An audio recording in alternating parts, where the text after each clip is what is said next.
Hello, duelists, and welcome to the King's Court. Okay, so this is actually a practice game at locals between me on the left, piloting. This is actually the build for Evil Heroes that I've been playtesting for the past couple of weeks.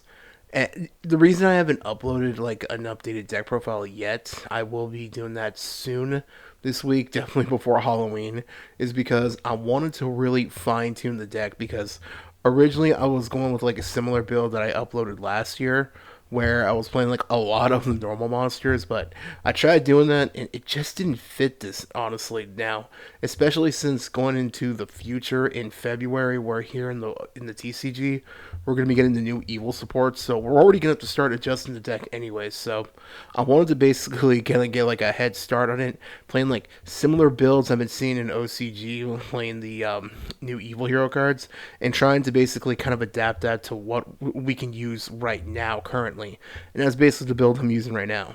Now, this is the most current build I'm using, and I'm actually really liking this one. So, I'll be uploading a updated deck profile soon. And on the right is channel member Miguel. Now, for the longest, he's actually working on a couple of decks right now. He's working on his Synchron deck and his Ritual Beast deck. But right now, he's actually piloting his Tellarknight deck. Now, back in the day, this actually used to be primarily a Constellar deck, but he explained to me that basically modern day it's a little more consistent and more viable to play more of a heavier Tellarknight build.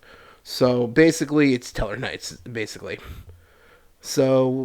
And that's pretty much everything. So we're going to be going to a practice game. This is a practice duel. We're basically both just really trying to get the fine tuning because we plan on uploading more duels here on the channel. So if you want to see any of those, don't forget to like, comment, subscribe, and let us know if you would also want to see a Tellarknight deck profile from channel member Miguel.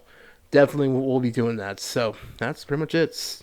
All right, so I'm gonna go now. Also, really quick, I'm sorry about the glare. I use like I guess you could say, if you've seen any of my hero deck profiles, I use like these custom, kind of like glossy protector sleeves on my extra decks, so they're really reflective. I'm so sorry. I can't really do anything about that. My bad. But basically, right now I have DPE right there. Right now, I distributed Ferris to go into increase, and I have Stratos and Evil Hero Desire right now. And I'm going to go use increase, go into Vion. This should be the standard obvious play right here. Now, the reason I have to be careful with how I'm doing this is because I fusion Destiny at the beginning, if you know, while I was doing the intro, and so when you fusion Destiny, you got to be careful because now you're locked into Dark Heroes only, at least special summoning. You could still use non dark monster effects. Like that's why I was able to use Stratos. And I was able to use Neos in order to discard to go into Ferris. So basically, I'm kind of going off right here. As long as he doesn't have like Nib or something. So as hopefully he doesn't. And he's basically waiting. We're also just cracking jokes over playing, but there was also people around us, so we were basically also joining in the conversation. We actually wanted to play in the tournament, the weekly tournament at our locals today, but we got caught up with stuff, you know, IRL stuff, and that's why we couldn't show up in time. But we definitely will. He wants to start playing more at the tournament, so we'll definitely be able to start getting some more gameplay, which we never won there, as long as they're cool with it. But I'm more than sure they should be. So basically, he's actually going to hit me with the Phoenix. I mean, not the Phoenix, the Feather Duster, and I had to quickly chain my mass change. Unfortunately, though, I did open up with favorite contact, so I was unfortunately unable to actually go into Neos Wingman, and I had to use mass change right away. So basically, he used his card to just basically kind of bait it. And I didn't want to use DP yet, so he's going to use one of his spirit monsters, and he's going to go into his Tellarknight monster. Let's see what he does next. And he's going to go into... Oh, man, I am so sorry. I'm really bad with names. I'll definitely try to find like a picture of this card, but this is like one of the newer Tellarknights that I'm not really used to yet. He's also playing what's called like Deeks. I believe it's called like an Xyz armor engine, and I think this engine is really good. It basically allows him to go into other Xyz monsters, kind of they're like quick play spells and stuff like that, and they're really good. So he's able to search out this trap card, and he'll be able to start tagging out his monsters to other ones. And but because he added a card to his hand, now I can use Dark Law's effect to be able to rip a card out of his hand. So I'm cutting his deck, and he's only got 3 cards. So I tell him right here, 1, 2, 3, 4, 5, 6, roll 2, so it's that one. And unfortunately, after that, he has no more follow up. He has to get it right there. So we're gonna get, and so I get the game, and now we're gonna go into game 2. And we're here at game 2. So if you're just joining us, I basically, thanks to the magic of editing, was able to cut out the scenes of us shuffling our decks and going to game 2. So he decides to go turn 1. He's going to play one of his older actually Tellarknights, back when the deck was like a lot more Constellar based. So he's going to use that. He'll be able to summon the other one from his hand, and now he's able to use his spell card to basically dump one into the grave. Man, he was actually telling me that he's considering running D-Shifter because the deck doesn't really focus a lot on the graveyard. So he says it might actually be a good idea to set up his field and have D-Shifter ready during his opponent's play. And that just sounds nasty. I'm going to be honest. This deck, I think, is kind of slept on. This deck's surprisingly pretty mean when it wants to be. So he's going to go into the Abyss Dweller, and he's going to ditch. He's going to use his effect now only to be able to get that specific monster into the graveyard. Because what he wants to do is set up Abyss Dweller during my turn. So he was able to bring that monster back thanks to their effects, and now he's able to go into his Xyz monster, and I'm not a big fan of this card. Basically, this card is super anti-dark. Basically, what it does is he can, as long as he has overlay units, he can negate and destroy the effect of a dark monster. So, heroes are majority dark. Like a majority of the best parts of the deck are dark. Like all the Destiny heroes, all the Vision heroes, all of them are dark. And the evil hero, well, besides Adjusted Gold, most of the evil heroes are dark. Well, Malicious Bane's Earth, but you get the picture. So, unfortunately, most of the best cards and heroes are dark. And this card's even worse against Yubel. We were actually playtesting against that. I was playtesting my Yubel deck as well against this deck, because he wants to get as much gameplay in before he starts playing the tournaments, because everyone's playing like decks like Centurion and Fiend Smith and all that. So he wants to get as much playtesting done before, so he can get like all his ratios right. So I'm gonna go into Hero Lives, and this could be problematic because we all know when you Hero Lives in Heroes, you got to be careful. Again, so sorry about the gloss right there, but it's Stratos. Standard hero play. Hero Lives, try to bait out the Ash. He didn't fall for it, so going to Strato, search out Liquid Soldier, because I actually already opened up Ferris. So I'm actually in a pretty decent position right here. But the problem is, not only did he Abyss Dweller me, so Malicious is shut off this turn. His monster, like I said, is anti-dark. Sorry for the cutout right there. I opened up the second copy of Vision Hero Increase, so I discarded it to go into Ferris. But unfortunately, since Ferris tried to activate his effect, he used his monster's effect to negate and destroy. And so I'm in a weird position because I'm trying to think to myself, how do I get out of this? So I'm going to normal summon Liquid Soldier, and I'm going to try to make a play. The only thing I can do, I feel so gross doing this, I have to go into Baguska. In this build for Evil Heroes, I'm running Baguska because, honestly, stuff like this, if my opponent manages to Ash or Imperm me, usually I can end on a field with at least 2 level 4 monsters. Or hell, I can even use Evil Hero Necrom to go into Adjusted Gold. He won't be able to attack, but he's still a level 4 monster. So I can still exceed into Baguska if I'm in a bad position. But, man, I never feel good using Baguska. This card is just so mean. So I basically got to stall for time and hope I can draw into something that I could use, because again, that whole his Xyz monster right there, is really, really like difficult to play around with darks, especially like I said, when so many of the best cards and heroes are dark. So it's kind of difficult. So he's gonna like basically, I think it's Chaos Xyz or something, into two more monsters. From what he told me, even though their effects are negated, at least he'll have more leveling units for them. Because if I can't do anything the next turn, I'm basically screwed soon. Because all I can do is just bide my time, and there's not much else I could do. So I ditched Liquid Soldier from Baguska, and now I'm just trying to figure out my next play.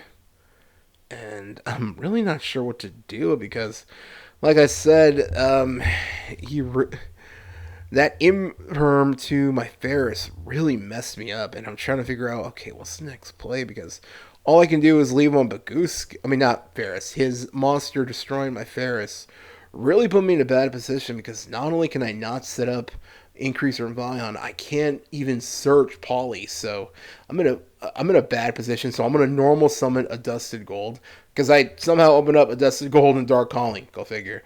I'm gonna banish from the field a Dusted Gold because it works like Miracle Fusion.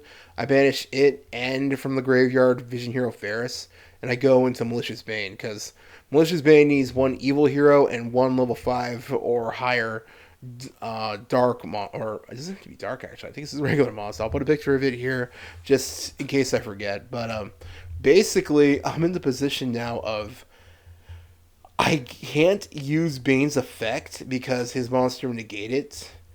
And I had to unfortunately switch Baguska back to attack because I basically, if I don't make a move right, if I didn't try making a move right there, I couldn't do anything. But unfortunately, I still couldn't. So I have to pass, and now he's going off, and Abyssdweller is gone at least, so that's good. But unfortunately, that might be too late. So I'm in the position right now of I'm trying to figure out okay what to do because remember I did also play a Hero Live, so I'm already down 4,000, and this deck can actually burn. It can actually burn me for like small increments of like 1,000, and when you're already halfway in the app, I pretty much lose there because I'm gonna be honest. I told him I got nothing, no matter because his deck can basically go into this monster that could bounce back all my cards, and Bane can only prevent himself from being destroyed by battling card effects. There's nothing about being spun back to the extra deck, so I'm just gonna skip it there. And we're gonna try to go game 3 and see if I can get the win there. So again, thanks to the magic of editing, I'm gonna cut this part out. See you in game 3. And just like that, we're here at game 3. So I'm going to do the same thing. I'm going first this time because if I can set up Plasma and DPE and enough interruptions, I got this because his monsters basically really need to summon themselves, get their effects off, obviously. But especially for this deck, because this is like, a lot of that's like the nature of Xyz. They need like specific levels because, the whole rank on top of each other. So if I could get Plasma out, I might be in a good position. So I'm going to normal summon, I'm going to get Stratos out, search, and now I'm going to use E-Call. And I'm going to search out another Stratos because I Hero Lived the first one. And I'm going to normal the other one to try to get as much search power as possible. I'm going to go for Malicious. Because I already managed to search off Ferris thanks to the first Stratos. So I'm going to do standard play, ditch Malicious, go into Ferris. Hope he doesn't have like Ash or Imperm. And I'm telling him I'm going into Ferris, and he's basically thinking, and I'm really not liking where this is going. Yep, knew it. He's gonna imperm Ferris. So now this is a little tricky. So instead, I'm gonna go banish Malicious and go into the second. But the problem with this field is he stopped Ferris. So again, just like beforehand when he used his monster to negate and destroy Ferris effect. Unfortunately, because I can't set up my vision heroes, I got no way to search Poly. So basically, I'm in a make or break situation. So I'm gonna go Crusader, use Crusader's effect, bring back Malicious, pop, because unfortunately I couldn't also open Denier. There was like no other way to try to search for one because I really needed to search Ferris and Malicious first. So because I was hoping to be able to use Vion to dump Denier, but there goes that. So I'm going to search out a Dusted Gold. I'm going to discard to search out Dark Calling. Try to hopefully set up Bane because in other games before, I've noticed that there are... Now, in the modern way of the game, we all know that it's more of a control based sort of thing. There aren't a lot of decks these days that can get over a 3,000 beat stick, especially a beat stick that's also a meat shield like Bane, because he can be destroyed by battle or card effects. So 3,000 is pretty meaty for a lot of decks to deal with. So if I was thinking to myself, if I can get that card out and have like DP or something, he can't, and Plasma, he shouldn't be able to get over my monster because Plasma will negate his monster's effects, one, and Bane would be too big to deal with. So I managed to tribute and to go into Plasma, and now I got Bane. This isn't the most optimal field I would like to have, but this is the best I could do because that Imperm really messed me up. My friends obviously know how to play against heroes, so they knew what card to hit. So he's going to search with Rhoda. He's going to search out Stellar. I don't know the name. But so basically, that's the position I'm in. So it's really a matter of whether he opened up well or not. If he did, I'm screwed. If not, I might have a chance. So we're basically thinking here, and he's going to go into one of his monsters, special summon the other from his hand. He's just telling me right here that because it wasn't from the monster he summoned's effect, it was by the other monster's effect to summon itself from the hand when he normal summoned one. So he's going to go into this Xyz monster, and basically I'm just trying to figure out what to do next. So let's see. Yeah, he's basically just trying to.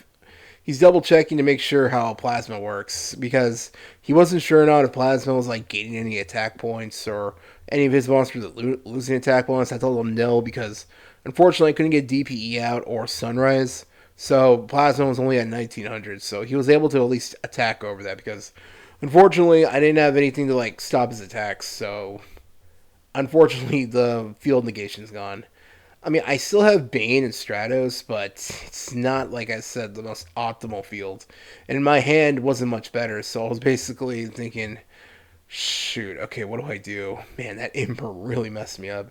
Really shows sometimes the right hit with, like, Imperm, Ash, Valor can really make or break a game, honestly. Because if I was able to set up more, I'm not saying I would have won, but I would have been on definitely in a much better position. So he's going to go in his Spirit Monster. He's going to summon this one. And he's basically just telling me how it works. He's going to overlay into... Let's see. Man, I just realized even whatever he goes into, I'm still... Okay, he's going to go into Abyss Dweller. Okay, cool. He told me again the only reason he did it because he needed that monster in the graveyard, basically. So he's going to also go into this one, ditch both his units, and now he's going to be able to search for a card. Which, again, is good for him. Not so good for me. So, basically thinking to myself, okay, is he going to be able to basically get rid of my field? But, yeah, now he's going into his monster that can skip a turn. This monster is really nasty right now. Let's see what he's thinking. He's going to play this card. He's basically telling me now his monster can't be destroyed by battle. So I can't even get rid of it with Bane. And sadly, Bane's effect is only on summons to blow up the field, so I can't even do that. So I'm in a pretty bad position because, unfortunately, like I said, he impermed the perfect card. And basically, I'm in the position right now, I'm not sure what to go into or what could even help me right now. So I'm going to normal summon Liquid Soldier, and I'm basically thinking to myself, because it targeted Stratos, he's going to use Call By, Banish. He honestly really opened up well with that. So I'm basically thinking to myself, what could I, because again, I had Nib, so I'm going to attempt to attack. And he's going to use this monster, this trap card. It'll basically let him exceed into this. Oh man, I feel so bad just saying this monster because I don't know these. I'm not used to the modern way Tellarknights play. I'm used to the older version he used to use. That was more Constellar based. So a lot of these names I don't really know. So basically he's explained to me that this monster is too big and that he's basically gonna be able to bounce my field. So I just give it to him and he got it. So hey, good for Channel Mirror Miguel. So if you want, and his Tellarknight deck, like I said, Tellarknights I think are actually kind of slept on. This deck's pretty good. So if you want to see a deck profile from Channel Mirror Miguel, let me know in the comments, and we'll definitely get him to record one, and we'll put it up here as soon as we can. So that's it for this video. Don't forget to like, comment, subscribe for more, and we'll see you in the next one. Have a good week. Take care. Bye.